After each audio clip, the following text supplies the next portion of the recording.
નમસ્કાર, સત્યમેવ જયતે લાઈવ ન્યૂઝમાં આપનું સ્વાગત છે। વડોદરા શહેરમાં પ્રી મોન્સૂન કામગીરીના દાવાઓ વચ્ચે ડ્રેનેજ સમસ્યા યથાવત જોવા મળી રહી છે।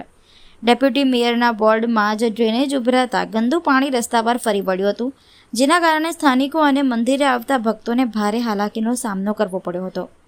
શહેરના રાવપુરા વિસ્તારમાં આવેલા કાપડી પોળના નાકે આવેલા મહાદેવ મંદિર નજીક ડ્રેનેજ લાઇન ઉભરાતા ગંદુ પાણી રસ્તા પર ફરી વળ્યું હતું। રસ્તા પર ગંદુ પાણી ભરાઈ જતા સ્થાનિકો તેમજ મંદિરે દર્શન માટે આવતા ભક્તોને ભારે મુશ્કેલીનો સામનો કરવો પડ્યો હતો। સ્થાનિકોએ તંત્ર સામે રોષ વ્યક્ત કરતા જણાવ્યું હતું કે ચૂંટણી સમયે વિકાસ અને મૂળભૂત સુવિધાઓના મોટા વાયદા કરવામાં આવ્યા હતા, પરંતુ આજે પણ ડ્રેનેજ જેવી પ્રાથમિક સમસ્યાઓનો સામનો કરવો પડી રહ્યો છે।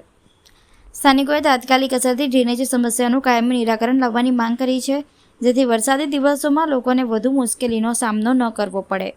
આ કોઠી 4 રસ્તા રાવપુરા એરિયા છે અને તમે ગટરની જે વાત કરી રહ્યા છો, પણ એવું નથી કે વર્ષથી છેલ્લા 4-5 વર્ષથી અહીંયા ગટરનું પાણી એટલું ઉભરાય છે અને ડ્રેનેજની સમસ્યા હંમેશા માટે અહીંયા અમારા કાપડી પોળ, મહલ સ્વામીની પોળ અને મામાની પોળમાં હંમેશા માટે અહીંયા હોય છે।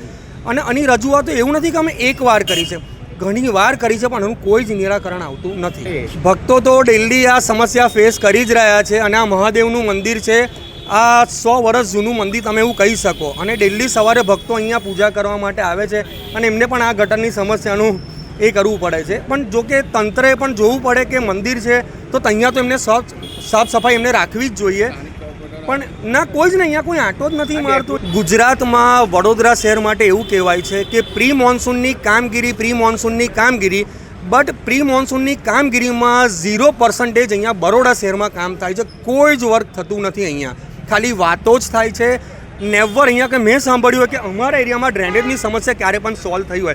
અત્યારે પણ તમે જોઈ રહ્યા છો અહીંયા ગટર એ જ રીતે ફ્લો થઈ રહી છે અને હમણાં જ કેટલા લોકો અહીંયા આવીને દર્શન કરીને ગયા અને કન્ટિન્યુ ચાલુ જ છે। એટલે આ સમસ્યા મને નથી લાગતું કે આ ચોમાસામાં પણ હલ થાય।